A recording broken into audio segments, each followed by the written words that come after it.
Boa tarde a todos. O meu nome é Marília Cravo, sou vice-presidente da SPG, sou gastroenterologista. Tenho também neste webinar a participar a Catarina Fidalgo, também gastroenterologista, as representantes das associações de doentes, a Ana Sampaio da APDI e a Vera Gomes da Associação Crohn-Colitis e a engenheira Isabel Vaz, CEO do Grupo Luz Saúde e que está aqui como profunda conhecedora dos sistemas de gestão dos sistemas de saúde do SNS português, para nos ajudar a discutir qual é que será o melhor modelo para seguir estes doentes da forma que tanto profissionais de saúde como doente queremos. Ou seja, será que serão centros de referência, centros de responsabilidade integrada ou outros modelos, como as unidades funcionais, a unidade funcional recentemente criada na ULS de Coimbra. Só para fazer uma pequena introdução, por isso todos nós sabemos que as doenças inflamatórias do intestino, a doença de Crohn e a colite ulcerosa, têm uma incidência crescente, são doenças autoimunes crónicas que atingem sobretudo os adultos jovens, alguns de mesma idade pediátrica, e que nós sabemos que nas últimas 2 décadas houve grandes avanços no tratamento dessas doenças crónicas e incapacitantes. Por isso, elas envolvem o intestino, têm formas de apresentação variadas em geral, com diarreia crónica, dor abdominais, podem depois ter formas mais complicadas, com estenoses, com fístulas que vêm a necessitar de cirurgia, e nós sabemos que, apesar de terem surgido os chamados biológicos no início do milénio, de 2000, muitos doentes, infelizmente 30 a 50%, ou não respondem primariamente, ou então perdem a resposta a este tipo de fármacos tão potentes. E por isso foram designadas nos últimos 5 anos estratégias para aumentar este chamado teto terapêutico, ou seja, ultrapassar um bocadinho, reduzir esta faixa dos 30 a 50% de doentes que não responde a este tipo de terapêutica. E estas estratégias é diagnosticar o mais cedo possível, começar o tratamento tão precocemente quanto possível e ir monitorizando a resposta que o doente tem a determinado tratamento. Essa monitorização implica a realização de consultas, primeira avaliação clínica, realização de análises, como por exemplo a calprotectina fecal, realização de colonoscopias ou ressonância, para percebermos se o doente está ou não a responder a esta terapêutica. E se não tiver, qual é a melhor forma de intensificar esta terapêutica, de mudar para outra agente, e por isso esta estratégia do treat to target implica uma determinada disponibilidade de recursos, tanto humanos como meios complementares de diagnóstico, que às vezes podem não estar disponíveis, sobretudo com os constrangimentos que atualmente se vivem no SNS. E por isso é que nós estamos aqui para discutir qual é que seria o modelo de gestão mais apropriado para atendermos, para conseguirmos realizar isto que está preconizado e hoje demonstrado que melhora o resultado final destes doentes. Eu agora passava a palavra à Catarina Fidalgo. Catarina, trabalhas no Hospital Beatriz Ângelo, queres partilhar um bocadinho quais é que são as dificuldades que podes sentir atualmente nesta estratégia que está recomendada para estes doentes? Sim, Marília, muito obrigada pelo convite. É uma honra estar a participar neste painel tão importante. É uma honra também contarmos com duas representantes dos doentes, que é uma coisa que muitas vezes falha quando nós estamos a repensar a organização dos cuidados de saúde. Muitas vezes não ouvimos a voz dos doentes e é fundamental tê-los na mesa para nos mostrarem quais são as dificuldades que mais sentem. Eu trabalho no Hospital Beatriz Ângelo, trabalho também no Hospital da Luz de Lisboa e tenho que fazer uma espécie de disclaimer inicial para todos saberem que, além da professora Marília ser uma das minhas principais mestres como gastroenterologista, também a engenheira Isabel Vaz foi muito importante para me ajudar a amadurecer a forma de pensar os cuidados de saúde, porque participei num projeto da Luz Saúde que visava exatamente isso, tentar ter uma matriz de raciocínio diferente para perceber o sentido das reformas que são necessárias fazer para reorganizar os cuidados de saúde. Portanto, feitas estes pontos prévios de conflitos de interesse, eu devo dizer que temos muitos problemas para manejar os doentes com doença inflamatória e para organizar o nosso trabalho. Esses problemas não são exclusivos do hospital A, B ou C, nem considero que sejam exclusivos do sistema público ou do sistema privado ou convencionado, eles acontecem transversalmente. e, neste caso, eu sou coautora das últimas guidelines da Sociedade Europeia de Doença de Crónica Ulcerosa e participo também num projeto da Associação Europeia, a ECHO, que se chama Equality e que pretende exatamente fazer este barómetro de quais são as dificuldades que as unidades têm a tratar estes doentes. Nós fizemos um inquérito a 119 centros europeus e mesmo fora da Europa, de 25 países, e a queixa mais frequente dos profissionais era a falta de tempo, a falta de acesso a meios complementares de modo atempado e a falta de diálogo com a gestão para conseguir, no terreno, agilizar as soluções que estão em falta. Falando um bocadinho da minha perspectiva pessoal, eu acho que o tempo e o tempo protegido é, digamos assim, o gargalo, o bottleneck deste problema, porque todos nós, e os próprios doentes sentem isso, não quero falar pelas representantes, elas depois falarão, que o momento nobre em que nós pensamos o doente, pensamos a doença e repensamos a estratégia é a consulta. E eu acho que devolver este papel central da consulta como momento privilegiado em que o doente e o médico estão juntos e fazem um ponto da situação para decidir a estratégia é talvez o parente pobre, digo eu, do manejo destes doentes. Portanto, com agendamentos muito pressionados, com agendamentos de 10 em 10 minutos, 15 em 15 minutos, torna-se muito difícil tentar problematizar o doente com doença inflamatória. Estamos muito numa atitude de apagar focos, portanto, de resolver o imediato, as receitas que estão em falta, o exame que não está marcado, mas não temos tempo para ver a doença como um todo, o doente como um todo e fazer um ponto da situação. E eu penso que o mais importante é termos cuidado com os incentivos perversos, ou seja, nós quando pensamos em modelos para organizar os cuidados, sejam eles centros de responsabilidade integrada, unidades funcionais, centro de custo autónomo, orçamento autónomo, podemos cair no erro de ver como incentivo, ok, vamos premiar em dinheiro ou em tempo ou em equipamento as equipas que fazem mais consultas. Mais consultas não é um bem em si mesmo, não é? Se a consulta não for bem feita, não tiver qualidade, não tiver tempo, não for um momento em que eu tenho resultados para avaliar, mais consultas não significa melhores cuidados. Da mesma forma, fazer mais exames ou exames de forma mais acessível pode não ser necessariamente bom. Pode estar a replicar exames que são desnecessários, exames sem qualidade. Por exemplo, um hospital pode se sentir tentado a contratualizar com uma unidade externa. Imaginemos que a lista de espera, que é um problema que nós temos muitas vezes, lista de espera para colonoscopia, lista de espera para ressonância magnética, lista de espera para TAC. Imaginemos que uma unidade se sente tentada a contratualizar com um prestador externo, limpar a lista de espera de ressonância ou de TAC ou de colonoscopia. Se a equipa não se conhecer, isso pode não ter muito valor, porque assim, eu, quando trato doentes com doença inflamatória, eu gosto de conhecer o radiologista, de conhecer o patologista, de conhecer o endoscopista, de poder ir discutir as imagens, poder ir discutir as biópsias. Se de repente as imagens estão num CD de um prestador externo, o relatório foi feito por um médico que eu não conheço, perde-se o fio condutor. Portanto, as equipas têm que ter a maneira de ser estáveis, portanto, as instituições têm que ter maneira de atrair profissionais e de os fixar, para não ser este toca e foge, em que há um turnover muito grande de profissionais que estão sempre a sair das instituições, e tentar que as equipas, neste caso a equipa que trata a doença inflamatória, seja coesa, seja estável e tenha sobretudo tempo para reunir, tempo protegido para ver os dados, para ver a série, para intrusidades, para fazer reuniões, para fazer investigação, para fazer formação.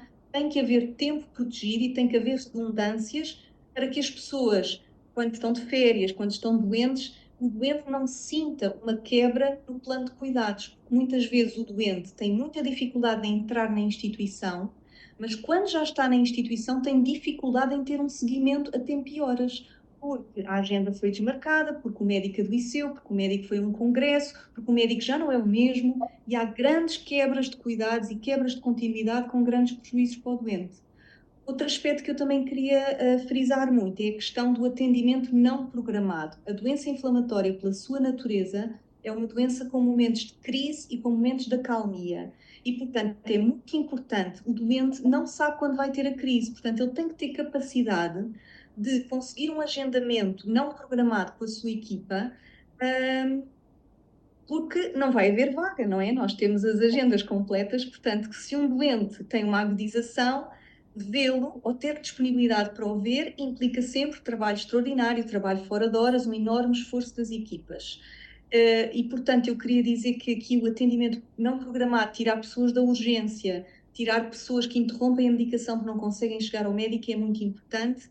E não queria deixar de dar uma palavra sobre os enfermeiros. Os enfermeiros são um elo fundamental neste acabar de cuidados dos doentes com doença inflamatória e uma forma de ter menos carga sobre o médico e menos carga burocrática sobre o médico é arranjar um elemento como um enfermeiro ou um secretário clínico ou alguém que consiga partilhar esta gestão do doente, porque o médico não consegue ter os recados todos e a agilidade toda para adaptar o seu horário a cada dia para atender os doentes que estão em crise. Não queria monopolizar aqui a conversa e, portanto, passo já a palavra, vamos ter muita oportunidade de falar. Obrigada, Catarina. Por isso, chegamos aqui a um ponto que é, idealmente, e temos que fazer todos os esforços nesse sentido, estes doentes têm que ser seguidos por uma equipe multidisciplinar. Tem que haver um grupo de gastroenterologistas dedicados à doença inflamatória, tem de haver cirurgiões dedicados à doença inflamatória, anatomopatologistas, radiologistas, para além de profissionais não médicos, nutricionistas, psicólogos. E isto tem que ser uma equipe, e o doente não pode estar, tem a sua agudização e a maior parte das vezes esse contacto deve-se fazer através do enfermeiro, que não é um enfermeiro, é 2 ou 3 dedicados à doença inflamatória e que conhecem os doentes.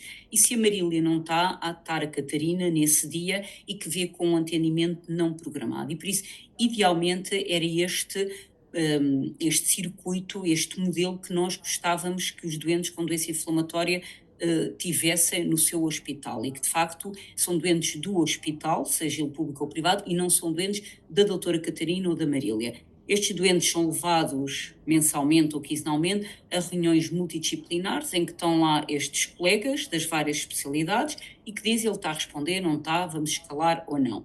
Este é o ideal e vamos discutir durante a reunião, espero eu, qual o modelo melhor. Ana e Vera, querem-nos dizer um bocadinho o que é que os vossos doentes sentem, não é de queixas, mas é daquilo das dificuldades que têm, é para de consultas, é para a primeira, é de seguimento, é do hospital, é seguramente muito heterogéneo em vários hospitais, em várias regiões do país, mas partilhem um pouco connosco. Sim, eu acho que até começa mais cedo, ou seja, a dificuldade muitas vezes ainda das pessoas é quando têm os primeiros sintomas é conseguir uma consulta no seu médico de família, não é? Pronto, essa é a grande dificuldade e é isso que muitas vezes os conduz também a procurarem os hospitais privados para poderem avançar e, portanto, e não estarem à espera.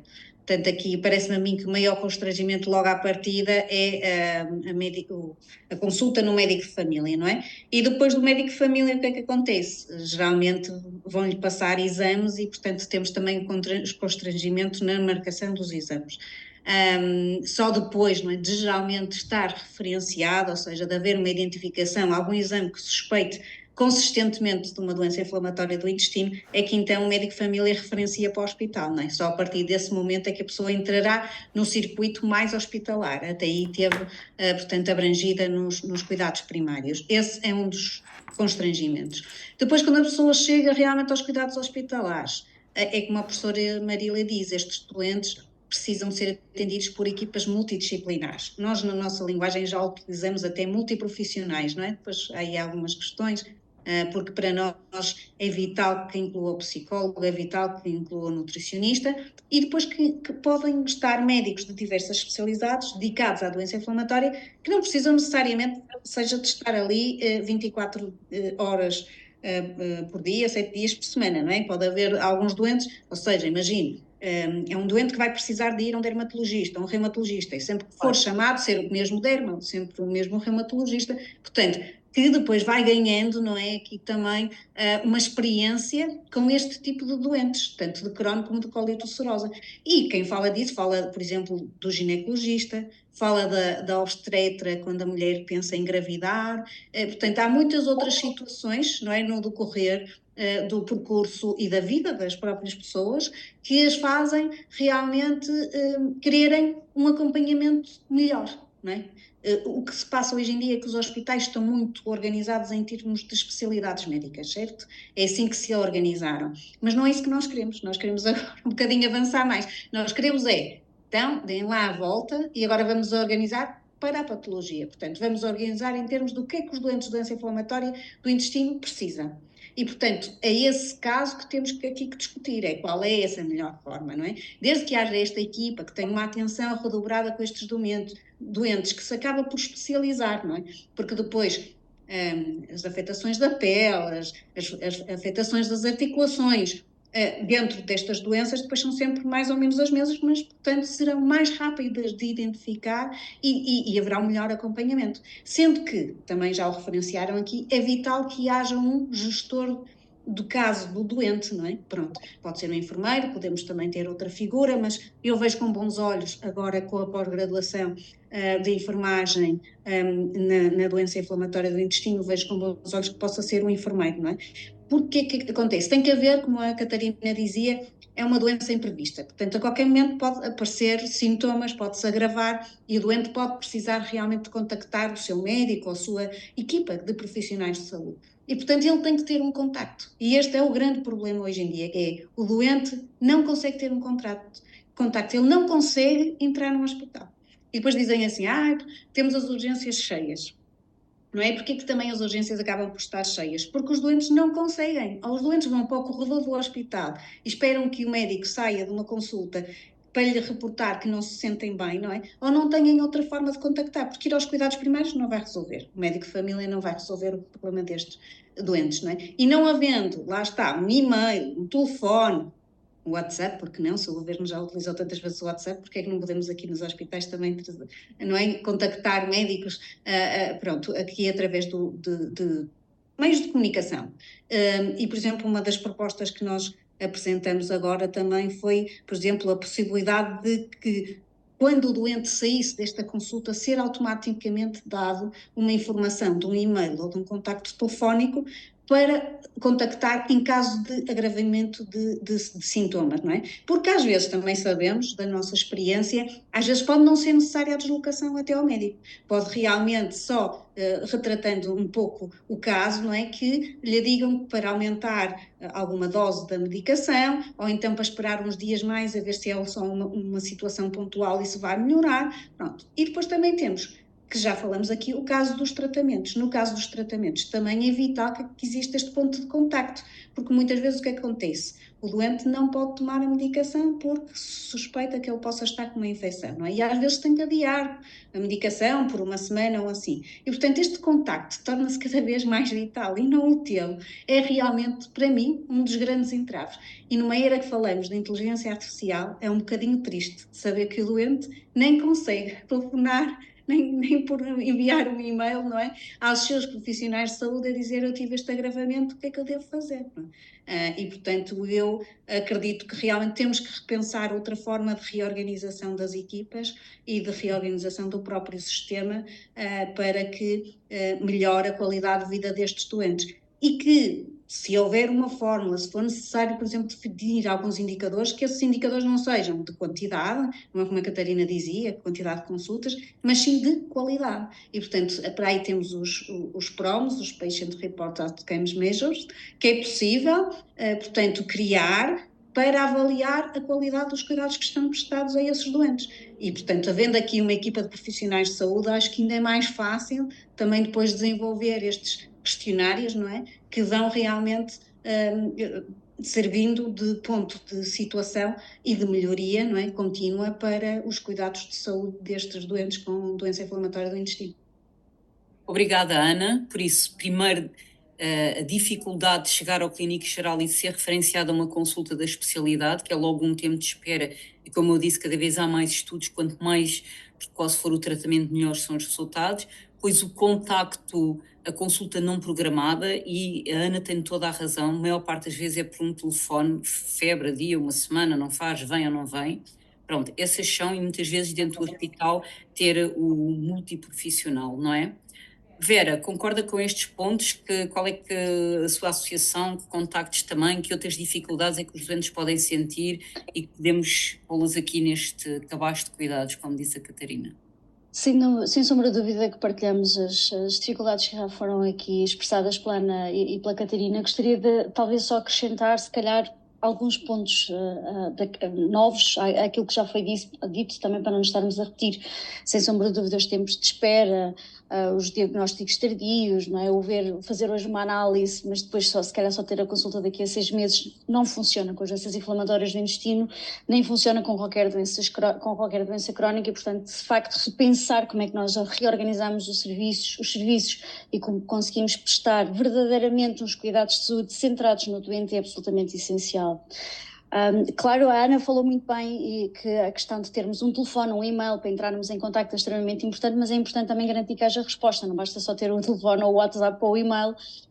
E quando falamos destas equipas que deverão estar nos cuidados das doenças inflamatórias do intestino, alguém mencionou a certa altura esta questão dos profissionais e não profissionais. Nós precisamos também, por exemplo, de apoio administrativo, porque quer queiramos, quer não, existe uma imensa carga administrativa nestas unidades que podem ser retiradas dos profissionais de saúde e com isto dedicarem-se mais aos seus pacientes. E sem esquecer que muitas das vezes o primeiro contacto que o doente tem é precisamente com estes profissionais administrativos, portanto eles deverão também ter alguma formação, obviamente não médica, mas para lidar com estes doentes.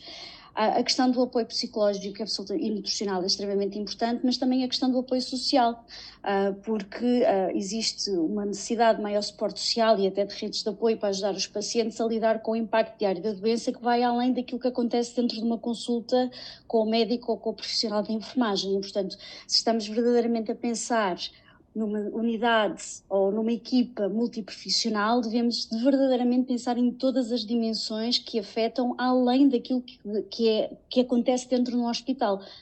Decidir tomar uma medicação ou o médico prescrever uma medicação A ou B pode ter um impacto, por exemplo, se o aluno tem mais ou menos facilidade para ir fazer Erasmus, tendo em conta que a maior parte dos doentes são diagnosticados ainda numa idade jovens. A coordenação com os cuidados primários não deixa de ser negligenciável, porque existe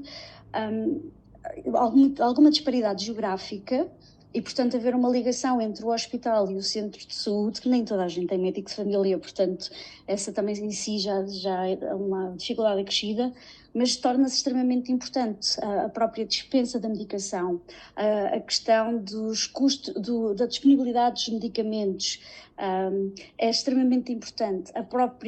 O facto de, se calhar eu não tenho uma unidade de doenças inflamatórias do intestino a menos de 60 ou 80 km de minha casa, mas se calhar posso fazer as entregas dos meus exames no centro de saúde mais próximo de minha casa, por exemplo, e isso irá ajudar, mas é preciso que haja esta comunicação entre os serviços de cuidados primários e as unidades de doença inflamatória do intestino. E não é negligenciável pensar que tendo em conta que cerca de 12% dos doentes em Portugal, da doença inflamatória do intestino, fazem mais de 100 km para se deslocar às suas consultas e para fazer os seus exames no hospital. E, portanto, esta coordenação é igualmente importante. E claro que isto, se calhar um último ponto, leva ao facto de que é preciso também uma infraestrutura adequada.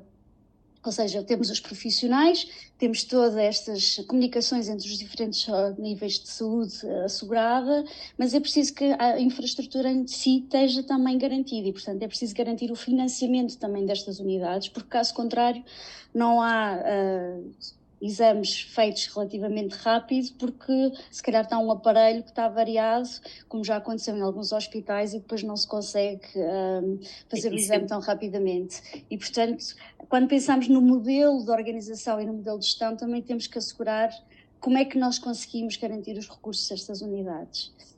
Ok, eu acho que isso entra já um pouco, Vera, desculpa interromper, nos modelos de gestão, não é? Porque os centros de referência, por exemplo, que podem ser um modelo pelo qual a gente se bate para que sejam criados centros de referência para doença inflamatória, já pressupõem que a tutela pode apetrechar os vários centros de referência com os recursos humanos ou tecnológicos de lista de resposta a colonoscopias ou de ressonâncias, com tempos dedicados para este tipo de patologia, para que não haja. Ou seja, o centro de referência já pressupõe isso.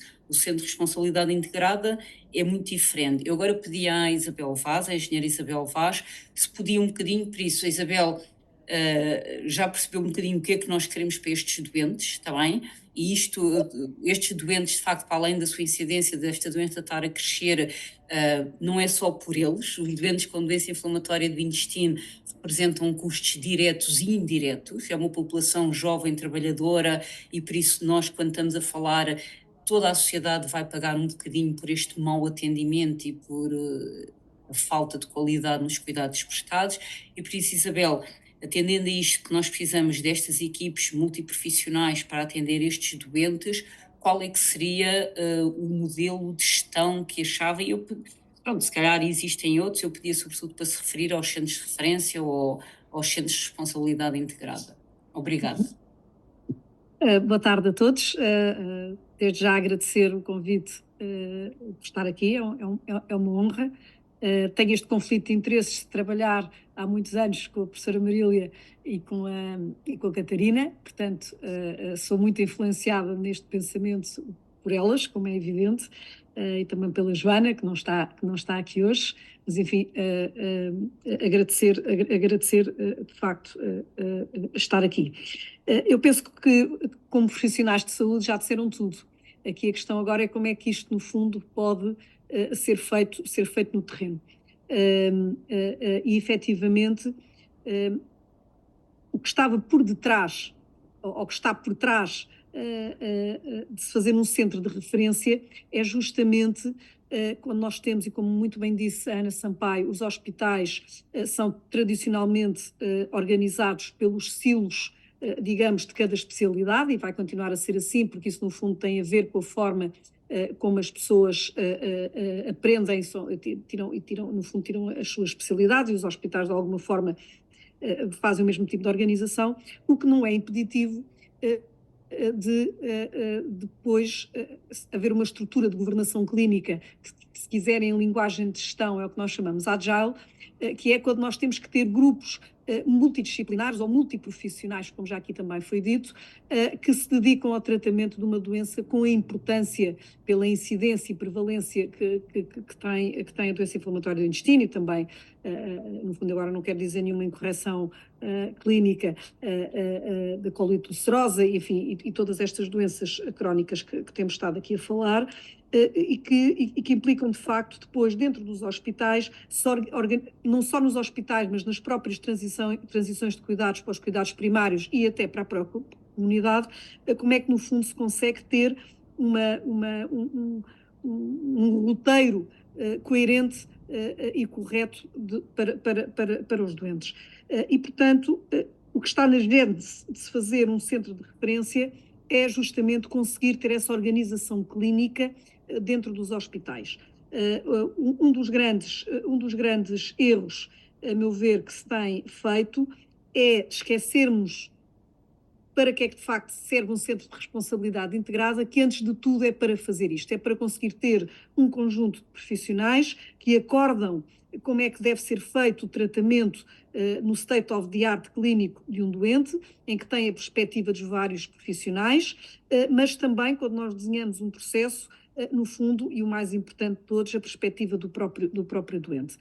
E depois há muita tecnologia que pode ser aplicada para automatizar hoje em dia, ou seja, estando claro qual é que é o clinical pathway, se quiserem, é muito fácil hoje em dia, com a tecnologia disponível, nós podemos até automatizar muitas das tarefas que hoje têm que sair de cima dos médicos, ou seja, que não podemos ter os médicos a fazê-las, desde logo porque não há tempo para isso, mas desde logo porque também não faz sentido ter os médicos a fazer coisas que se pode automatizar, serem feitas, e a mesma coisa também da parte administrativa e do trabalho da enfermagem, que, como aqui foi dito, é muito relevante e muito importante, que nós aqui no fundo chamamos as Nurse Navigators e chamamos também as Administrative as Care Coordinators, ou seja, que no fundo para ajudar efetivamente a que a jornada dos doentes seja o mais simples e mais eficaz possível em todas estas transições de cuidados que nós falamos. Portanto, do ponto de vista de gestão, se quiserem, ou de gestão clínica, ou de governação clínica, como queiram chamar. Esse é o primeiro objetivo de se ter um centro de responsabilidade integrado, ou deveria ser, e só depois disto, então, obviamente, é que deve-se pensar como é que se pode pagar de forma justa todos os profissionais envolvidos, e nomeadamente de acordo com os indicadores clínicos, os resultados clínicos do ponto de vista do doente, do ponto de vista clínico propriamente dito, que nós chamamos os Clinical Relevant Outcome Measures, os Patient Outcome Measures, os Patient Experience Outcome Measures também, portanto, e no fundo os profissionais serem premiados, digamos assim, pelo valor que efetivamente trazem essa doença. Mas, portanto, tudo isto, ao tratamento e ao acompanhamento de uma determinada doença, portanto, tudo isto não pode ser começar a casa pelo telhado, portanto, a casa começa sempre pelos fundamentais, e os fundamentais é como é que vamos tratar estes doentes, quem que são os profissionais envolvidos no tratamento desses doentes e que até se especializam nesse tipo de patologia, independentemente, e isto pode ser profissionais que continuam a existir nos diferentes serviços, mas que se juntam no seu nível de interesse pelo tratamento de uma determinada doença. Se quiserem, e por isso é que deve existir os centros de responsabilidade integrada, que devem estar sempre não independentes, mas debaixo do serviço mais relevante. Ou seja, uma das coisas que eu tenho vindo a assistir, enfim, toda esta reorganização do Serviço Nacional de Saúde, é que os centros aparecem como independentes dos serviços. Não faz sentido nenhum. Portanto, os doentes, os serviços, estes centros devem estar, não se deve alterar a estrutura, aquilo que nós chamamos o backbone, digamos, ali a matriz da organização dos hospitais, que são os serviços, mas podemos ter, neste caso em particular, sob a orientação do Serviço de Gastroenterologia, pode haver, de facto, um centro de patologia dedicado a uma determinada patologia, que neste caso parece-me evidente que faz sentido que seja gerido pela gastro, mas que vai ter cirurgiões que vêm portanto, ou seja, do Serviço de Cirurgia Geral, vai ter o imagiologista que se dedica particularmente a esta patologia, o anatomopatologista que se dedica a esta patologia, os nutricionistas que se podem dedicar também a esta patologia e que gostam de estar no serviço onde estão os outros colegas e veem outras coisas, mas que se dedicam a esta doença. E, portanto, fundamental nestas organizações de centros de responsabilidade integrado, qual é que é a hierarquia dentro da matriz fundamental do hospital, portanto não há aqui coisas independentes, para mim é uma coisa que faz muito sentido repensarem naquilo que eu tenho vindo a observar nos hospitais, perceberem que não se pode destruir a matriz da gestão hospitalar. Portanto, isto é o que nós chamamos uma organização matricial. Já houve quem fizesse este erro brutal, que foi, por exemplo, Karolinska, e que voltou para trás porque justamente não se podia depois às tantas há muitas doenças, portanto, senão isto é ingerível, e portanto é escolher quem efetivamente são o serviço fundamental que melhor gere ou que deve liderar efetivamente aquela patologia. Isto pode-se aplicar à doença inflamatória do intestino, como se pode aplicar, por exemplo, a um cancro digestivo ou qualquer outra doença dentro de um hospital. Portanto, eu chamaria a atenção que fundamental, de facto, criar estes centros de referência. No fundo, nós no Grupo Luz Saúde chamamos a isso centros multidisciplinares especializados. Neste caso em particular, estão sob a orientação, nesta doença em particular, e independentemente de ser multiprofissional, está sob a orientação do Serviço de Gastroenterologia, como há outros que estão, e onde os gastroenterologistas participam, e estão sob a orientação de outros. É o que nós chamamos, portanto, esta organização matricial. Isto parece-me fundamental. O que é que eu gostava também de vos dizer?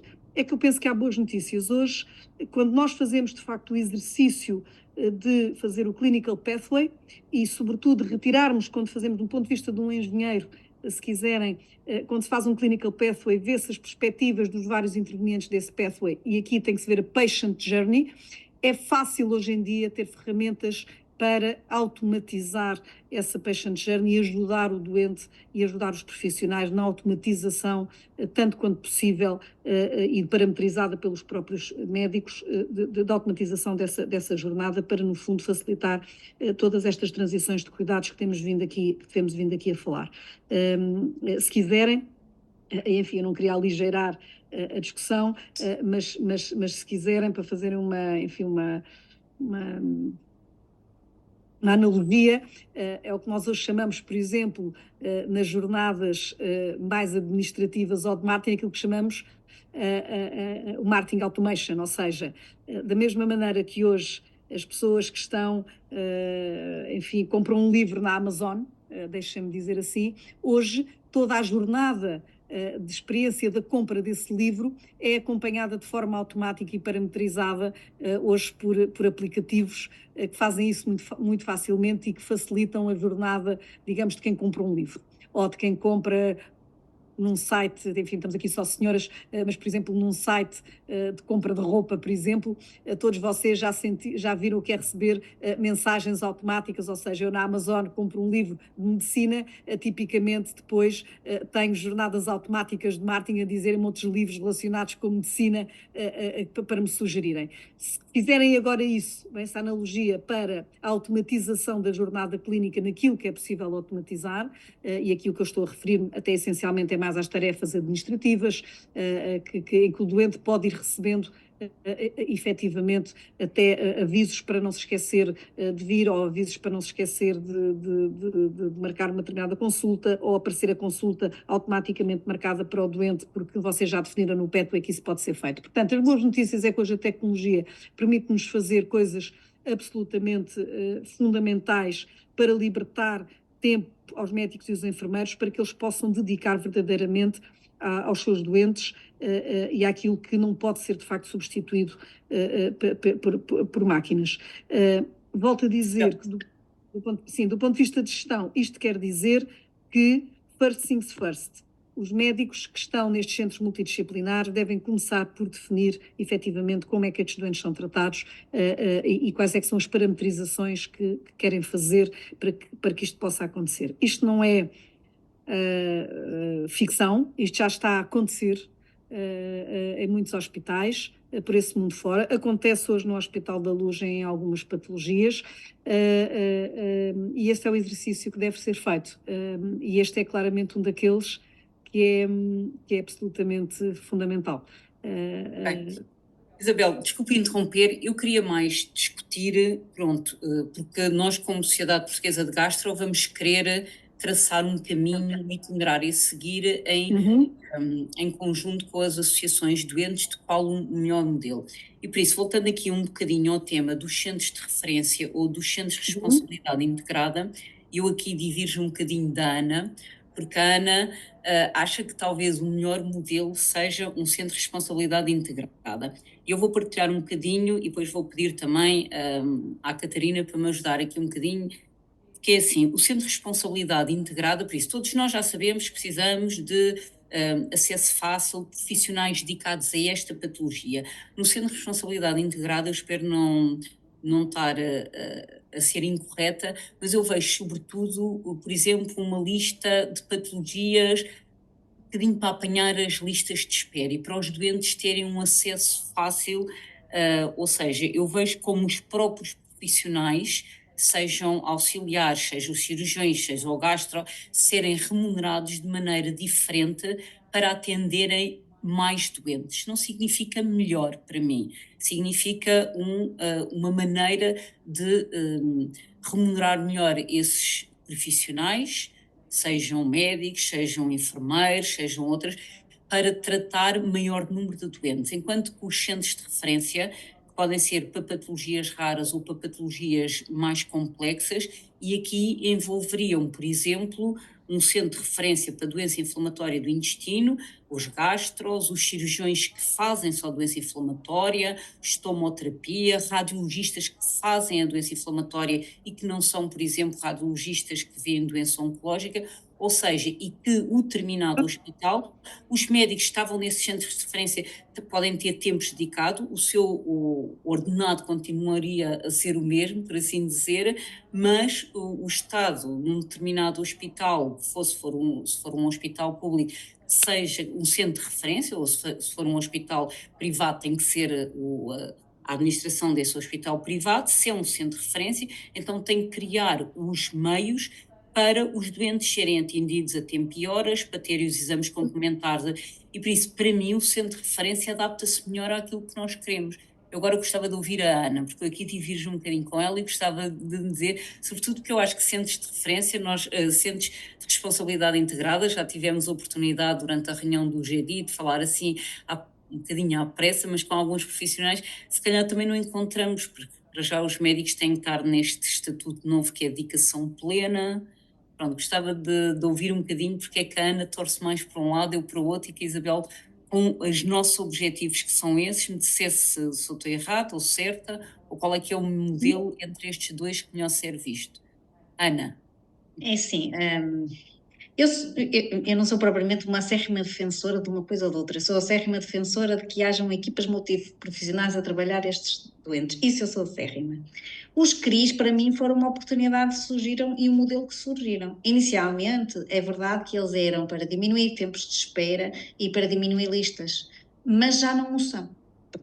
E o que é que acontece? O CRI, no fundo, é quase como nós termos, que se calhar algumas pessoas já conhecem dentro dos próprios, por exemplo, IPOs, a clínica da mama. Ou seja, no fundo, é juntar uma equipa, é pôr todos a trabalhar em conjunto e é todos terem o mesmo objetivo. Porque o problema, acho eu, de um centro de referência, eu não estou certa porque eu não conheço a fundo o modelo de centros de referência, é que eu não sei se os objetivos são comuns para todos. E eu acho muito importante. Pronto, a minha base é da gestão e, portanto, eu acho muito importante que a equipa tenha todos mais ou menos os mesmos objetivos. Pode haver objetivos individualizados, mas no final o objetivo seja comum. E eu vejo mais isso a acontecer num CRI, porque tem um desenvolvimento, tem que desenvolver um plano de atividades a 3 anos, um orçamento a 3 anos, um compromisso relativamente a indicadores também para 3 anos. Portanto, há aqui uma estratégia definida, há que pensar no que é que se quer e julgo que, para mim, parece-me um modelo que poderá ser aproveitado e visto que o anterior ministro não é, valorizava e valorizou muito perante os conselhos de administração a criação de CRIs. E vejo também que, segundo já tive uma conversa com a ministra, ela acha que é um bom modelo e que pode realmente ser uma alternativa.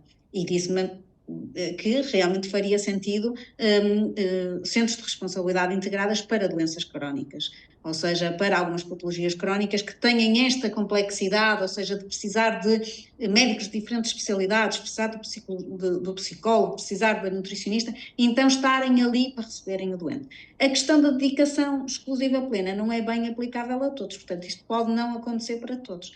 Agora, quem vai liderar, no fundo, este centro de responsabilidade integrada e eu acho que sim, que terá que ter a dedicação plena, não é? Mas pode, por exemplo, socorrer-se de um administrador hospitalar, de alguém que já tem formação nesta área, para o acompanhar e o ajudar neste caminho. Dá trabalho, deve dar muito trabalho, confesso que com o que vi, canalizei que é bastante desafiante, mas que realmente põe uma equipa a trabalhar toda em conjunto para um objetivo comum. E isso para mim faz-me um bocadinho mais sentido. Centros de referência, acho que deveria ser mais para doenças raras, porque depois é assim, também eu pergunto, e quantos centros de referência que vamos ficar, por exemplo, em Lisboa e no Porto? Vamos ter um por cada um dos hospitais? Isso faz algum sentido? Ou vamos andar a criar, por exemplo, um centro de verdadeira referência em Lisboa e um centro de verdadeira referência no Porto? Mas isso também não faz sentido os doentes terem que se deslocar. Eu também ponho a hipótese de uma grande dificuldade que eu trabalho agora, pronto, num sítio privado, e quando quero referenciar um doente com doença inflamatória e que não tem hipótese de ser tratado no hospital privado, eu vejo muita dificuldade em saber para onde é que eu referencio. Isso é uma dificuldade real do centro, então o centro interior do país eu tenho grande dificuldade. Não faz sentido nenhum, já haver há bocado disso, dos doentes terem que andar 100 km, não faz sentido haver 2 ou 3 ou meia dúzia de centros de referência. Catarina, tu estás responsável dos centros de referência do Hospital Beatriz Ângelo, para além de ser para doenças raras, é doenças também complexas. Achas que, não conhecendo muito sobre o que é um CRI, mas porque é que achas que faz mais sentido, sendo de referência, achas que se aplica? Tu és responsável, julgo eu, não és dos centros de referência, mas do cancro do pâncreas e do cancro do reto. O que é que tu achas para o modelo da doença inflamatória, que cumpre os requisitos ou não? O que eu acho é que nós temos que falar de dinheiro, ou seja, nós temos que falar da autonomia de gestão das equipas conseguirem ter um orçamento, ter uns objetivos e ter uma palavra a dizer sobre a forma como o dinheiro é usado e é distribuído. E, no fundo, a administração pública tem sido bastante estanque e espartilhada na autonomia para se fazer isso. E eu penso que o projeto dos CRIs vem tentar criar dentro do âmbito do SNS alguma liberdade das equipas para terem objetivos, orçamento e uma palavra a dizer sobre orçamentos. E também querem ter formas de suplementar os honorários das pessoas, dos profissionais, para tentar atrair e fixar profissionais no SNS que, com os honorários tabulados, num ambiente de mercado de trabalho competitivo, podem estar a fugir para outros setores. Portanto, eu sou coordenadora do Centro de Referência de Cancro do Reto e Hepatobilopancreático do Hospital da Luz mais ou menos há 8 meses, mas participei nos últimos 7 anos no HBA, no Hospital Beatriz Ângelo, nesses centros de referência, e até ao dia de hoje não tive nenhum acesso a saber se esses casos são pagos ou são majorados de alguma forma no contrato de programa dos hospitais e que latitude é que isso daria às equipas para investirem na sua formação, no seu equipamento, na inovação, na investigação. Portanto, eu penso que, como a doutora Ana Sampaio disse, o modelo dos CRIs exige ajuda para as equipas de profissionais de saúde que não têm formação de gestão e não têm formação de contratos, e existem empresas de consultadoria que prestam consultadoria aos hospitais para o desenho do modelo do CRI, e cada doença terá um modelo diferente, porque as métricas para incentivar as equipas e financiar as equipas são diferentes de doença para doença. Por exemplo, um indicador clássico de consulta, que é a percentagem de altas da consulta, não se aplica nem nunca se aplicará a uma doença crónica como a doença inflamatória. Portanto, não faz sentido premiar as equipas pelo número de altas de consulta que dão, neste caso desta patologia.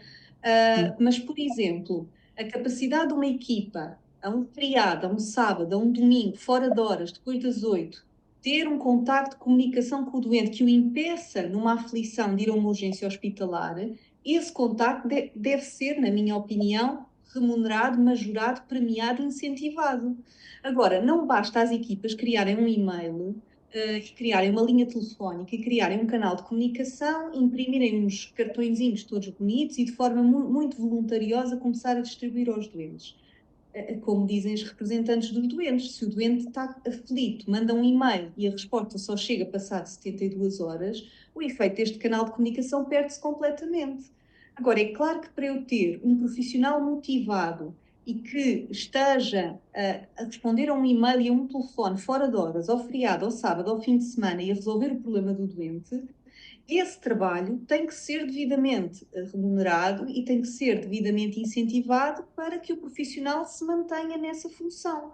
Porque o que acontece muitas vezes com as equipas é que elas são dedicadas e são voluntariosas e às vezes até avançam para estas soluções de forma espontânea, mas depois o desgaste é tão rápido que ao fim de um ano e meio, as pessoas sentem que não conseguem dar conta do recado, não conseguem ter o e-mail respondido, não conseguem atender os telefonemas, ou até conseguem, mas esse canal de comunicação está a cargo do enfermeiro, que depois precisa da validação de um médico para orientar o doente e depois não tem esse apoio. Ou seja, eu acho que nós temos muita tentação de não falar de honorários, não falar do estímulo das equipas financeiras. Isso é um erro. Eu acho que nós temos que pôr esse problema em cima da mesa. Temos que reconhecer que as formas de remunerar os profissionais no Serviço Nacional de Saúde são muito estanques, são muito rígidas, e eu penso que o modelo dos CRIs vem com a intenção de criar ilhas ou criar sistemas dentro do próprio SNS com alguma agilidade para contratar, para se equiparem, para investigar, para ter tempo protegido de profissionais àquela equipa, por exemplo, um enfermeiro, por exemplo, um psicólogo, por exemplo, um nutricionista. E não se esqueçam que dentro dos hospitais isto é competitivo. Sempre que eu peço ao Serviço de Dietética e Nutrição um nutricionista 15 horas por semana para os meus doentes de doença inflamatória, eu estou a competir com o grupo da obesidade, que precisa de um nutricionista para o grupo da obesidade, e para o grupo da oncologia, que precisa de um nutricionista para os doentes oncológicos, e por aí fora. Portanto, é competitivo, como disse a engenheira Isabel Vaz, a questão do TSIUS, radiologia, gastroenterologia, análises clínicas, não tem só doentes com doença inflamatória, tem várias patologias a reivindicar mais tempo, mais recursos. Portanto, os centros de referência são regulados por portarias específicas, exigem aos hospitais mínimos, portanto, no caso do doença inflamatória, teria exigências estruturais de edifício, tem que ter um bloco operatório, tem que ter um serviço de urgência, tem que ter um centro de infusões, tem que saber lidar com reações alérgicas, tem que mapear a doença no máximo em 1 mês, tem que garantir que 95% dos doentes a fazer biológico têm a vacina da gripe sazonal, ou seja, é uma espécie de bandeira azul na praia que nos diz, neste sítio, as pessoas cumprem com estes indicadores, mas depois, como é que eu permeio as equipas? Como é que eu faço reverter a favor das equipas o ganho eventual que o orçamento do hospital possa ter a tratar bem esses doentes? Isso nunca ficou claro, na minha opinião, no caso dos centros de referência. Foi uma questão de termos um selo a dizer, ok, aqui as coisas fazem-se como a portaria regula. Agora, na prática, isso não tem uma tradução em termos de remuneração, de tempo protegido e de incentivos para as equipas, pelo menos até à data de hoje, na minha experiência pessoal, e tenho muita esperança que isso mude. Agora, eu acho que é um erro desviar esta discussão da discussão financeira, e por isso é que é um privilégio termos aqui a engenheira Isabel Vaz, é porque, de facto, é um desafio orçamental mostrar às equipas que elas podem tratar bem os doentes e ainda assim conciliar a sua vida profissional com a sua vida pessoal e não terem aquela sensação que às vezes aflige os médicos e os enfermeiros e os administrativos, que é se eu ficar doente e não for ao e-mail durante uma semana, pode acontecer alguma coisa grave ao doente. Eu não sinto que tenha backup e redundância nas minhas férias, nas minhas ausências, nas minhas baixas. Como disse a professora Marília no início, o doente não é da Catarina Fidalgo, nem da Marília Cravo, o doente é da equipa. E, portanto, tem que estar garantido que, mesmo que falhe um profissional de referência, a equipa é capaz de lidar com esse imprevisto e ter a porta aberta para o doente de qualquer maneira. Eu acho que isso é muito importante. Antes de passar a palavra à engenheira Isabel Vaz, porque se calhar não existe um modelo e se calhar cada sítio, cada região geográfica pode optar qual é que é a melhor maneira, localmente ou regionalmente, de se organizar de forma, nós todos já sabemos o que é que queremos para os nossos doentes e as associações também. E se calhar não precisa ser um sistema, uma solução universal. Vera, quer partilhar um bocadinho da sua experiência? Vive na Bélgica, não é? Sim. Como é que os hospitais, acha que os doentes belgas têm mais sorte que os portugueses? Eu acho que só um ponto em relação aos centros de referência, porque eu acho que é também extremamente importante, que tem a ver com a questão da investigação e inovação, precisamente nas doenças inflamatórias do intestino, que automaticamente também levam a uma maior formação e capacitação dos profissionais de saúde, precisamente para as doenças inflamatórias do intestino. E Portugal tem muito potencial em termos, por exemplo, de ensaios clínicos, mas neste momento, por norma, não somos os centros principais, precisamente por também não termos uma organização que nos permita isso.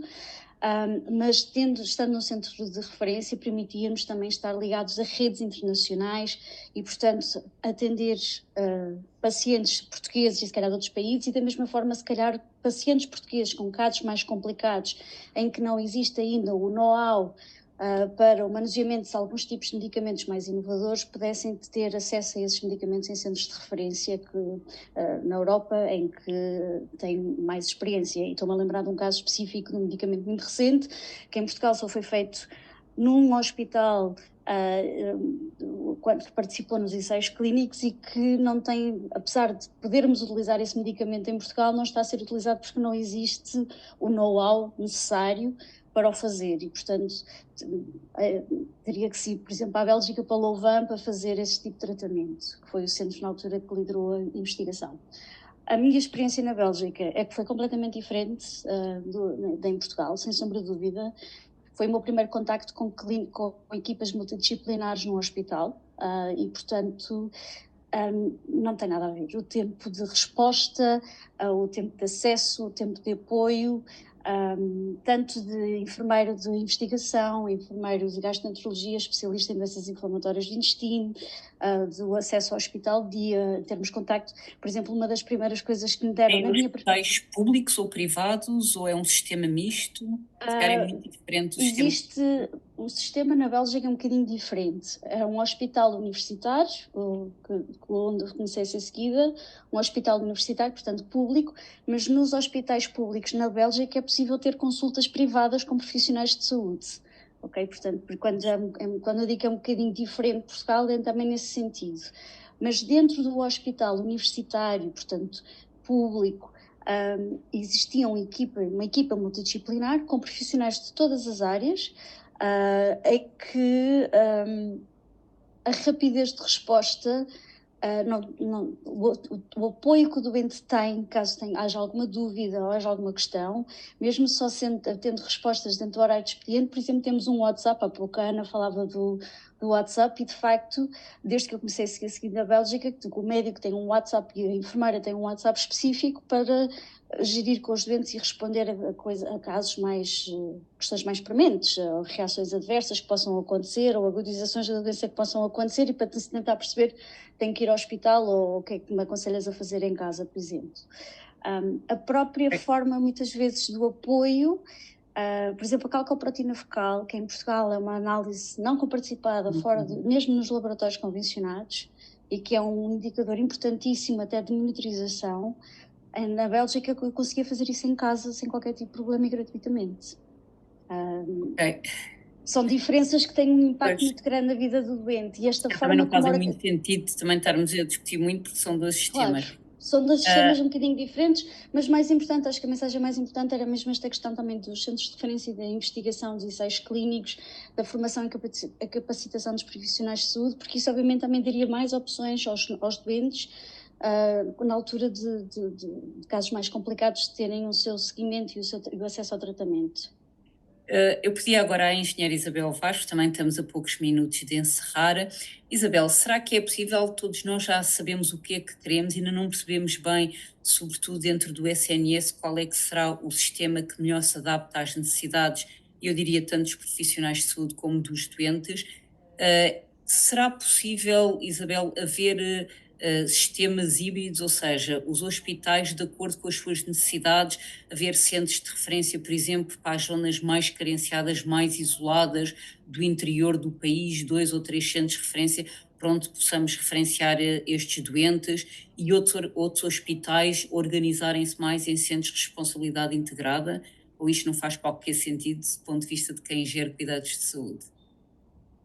Eu acho que nós estamos mais ou menos com semânticas diferentes a dizer a mesma coisa. Eu não sei se vamos chamar centros de responsabilidade integrada, são centros de referência. O que eu tenho a certeza absoluta é que os hospitais vão ter que clinicamente se reorganizar de uma forma diferente, mantendo, volto a dizer, mantendo a sua estrutura base, que são as especialidades, mas em cada especialidade haver centros multidisciplinares que são responsáveis pelo tratamento de uma determinada doença, que obviamente é escolhida pela sua prevalência, pelo impacto que tem, pela complexidade que tem, ou pelo impacto, pela dimensão que tem dentro da população. E claramente esta é uma que é no-brainer, que é completamente óbvio. Se vamos chamar a isso centro de referência ou não, isso já é outra conversa. Porque isso já tem a ver, até pode haver muitos centros, pode haver unidades em que estão dedicadas e que podem ir até uma determinada nível de especialização, que pode ser um centro de nível A, pode haver outros de nível B e finalmente os de nível C, quando tiver que haver acesso a recursos muito caros ou muito especializados e que têm que ser concentrados. Portanto, aqui o ponto é, os hospitais vão ter que ser organizados em centros multidisciplinares paralelos, ou se quiseres, harmoniosamente com as unidades dos serviços, volto a dizer, isso é extraordinariamente importante, não repetirmos erros que já foram feitos noutros hospitais e noutros países, de, no fundo, não respeitar as hierarquias dos serviços. Portanto, esses centros devem estar sob a batuta do serviço principal que trata aquela doença, que neste caso em particular é, sem dúvida alguma, a gastroenterologia. E depois aquilo que a Catarina disse, que é extraordinariamente importante. É evidente que nós, quando organizamos por uma doença, é mais fácil saber quais é que são os indicadores que, no fundo, demonstram o sucesso no tratamento dessa doença, e isso, evidentemente, reforça a forma como nós podemos premiar as equipas que trabalham de acordo com os resultados que têm no tratamento dessas doenças. E esses resultados podem ser desde o tratamento da doença propriamente dita, como na diminuição dos custos globais, com diminuição de idas às urgências, com objetivamente a eficácia com que esses doentes são tratados e que se traduzem nos indicadores clínicos, e isso permite, obviamente, premiar de forma mais quantitativa, se quiserem, ou de forma mais objetiva, aos profissionais que ela trabalham. E, se quiserem, é uma coisa que não é só no público, é igual. A nossa luta no financiamento privado, que é com as seguradoras, estamos sempre a tentar justamente a mostrar que temos bons indicadores no tratamento de doenças específicas, que para eles se traduzem em muito dinheiro, nomeadamente idas às urgências, ou nomeadamente a própria satisfação dos beneficiários desses seguros, etc. E, portanto, é a mesma coisa que para o Estado. Portanto, eu deixava de fora a semântica, não tenho qualquer dúvida que é preciso reorganizar os hospitais desta forma. Se chama referência ou não, isso eu já não sei, mas seguramente centros multidisciplinares especializados em determinadas doenças para mim é fundamental. E volto a repetir, permitam-me que insista nisto, não destruam a organização, aquilo que nós chamamos o backbone hospitalar, que são de facto as especialidades, porque senão é uma baralhação completa, e até pode tornar o hospital ingerível. Portanto, é bom que as hierarquias se mantenham. Quando aqui chamo as hierarquias clínicas, eram essas hierarquias que eu estou a falar, porque é preciso também ter a noção, mesmo que um gastro ou um radiologista esteja mais dedicado, por exemplo, à doença inflamatória do intestino, gosta, depois de estar no seu serviço, a discutir outras doenças ou outras coisas, ou até tecnologia relativamente à radiologia. E, portanto, que é aquilo que eu chamo de voltar ao seu serviço base, e que tem, no fundo, que discute com os seus colegas na base, e por isso é que ele escolheu a radiologia. A mesma coisa na gastro, a mesma coisa na nutrição, etc. Portanto, se nós não somos capazes de ter esta matricialidade, vamos acabar de dar cabo dos hospitais, que já temos dado bastante. Portanto, isto para dizer, acho que estamos todos a dizer a mesma coisa. Inclusive, nós podermos organizar desta forma, desenharmos os clinical pathways, abrem também os caminhos para a investigação, porque quando as pessoas estão sempre a estudar o state of the art, o tratamento de uma determinada doença, também é isso que faz com que se estruture bem a própria investigação, ou até as necessidades formativas de um determinado serviço, para poderem efetivamente responder àquilo que é o tratamento desses doentes específicos. Portanto, tudo isto está ligado, e volto a dizer, a estrutura começa sempre por definir o pathway. E a partir daí tudo o resto vai acontecer, inclusive pagar de forma correta aos profissionais, de acordo com os resultados que têm no tratamento de uma determinada patologia. Portanto, deixava isto, não se esqueçam mesmo disto, não destruam os hospitais a criar múltiplos cogumelos, deixem-me dizer assim, pelo hospital fora, que não têm uma hierarquia clara. As unidades funcionais, qualquer que seja o nome, se deve... Exatamente. Depois, o que é que está a acontecer? O que é que eu acho que está a acontecer no Estado? Inventaram esta coisa. É sempre começar pelo fim, que é, querem pagar melhor aos profissionais, não sabem muito bem como, inventaram estes CRIs, que é para depois, no fundo, até criarem uma confusão gigantesca, de uns profissionais ganham de uma maneira, outros ganham de outra, ninguém percebe exatamente como é que é feito, e vai acabar numa confusão total, que é o habitual. Mas já que não chega a ter fé, é preciso mesmo fazer as coisas como deve ser. Portanto, não é necessário estas independências todas, é fundamental perceber-se que as especialidades médicas continuam a ser o core. E a partir daí organizam-se centros com vários interesses, mas os médicos voltam sempre à sua especialidade. Isto é a mesma coisa na gestão. Eu tenho a minha equipa de marketing em várias equipas multidisciplinares que estão a desenvolver coisas no Grupo Luz Saúde, mas são pessoas do marketing, ou são pessoas financeiras, ou são pessoas da tecnologia, se reúnem. Isto é a chamada tecnologia da organização Agile. Na medicina é igual, não vale a pena inventarmos Então, coisas. nós vamos ter que fechar, porque isto é 1 hora e já passámos um bocadinho. Pronto. Eu agradeço imenso a presença de todos e espero que daqui a 1 ano nós estejamos a discutir alguns centros que, entretanto, foram organizados, quer CRIs, quer unidades funcionais, e que tenhamos alguma resposta. Mas é óbvio que precisamos de fazer algo. Os nossos doentes, porque nem doentes nem profissionais de saúde estão contentes com a forma de trabalhar e que, de facto, não estamos a atingir os melhores resultados. Claro que há exceções, ainda bem que as há, e pronto, muito obrigada.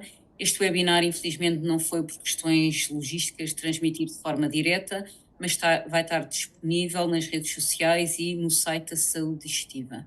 Muito obrigada e boa noite a todos.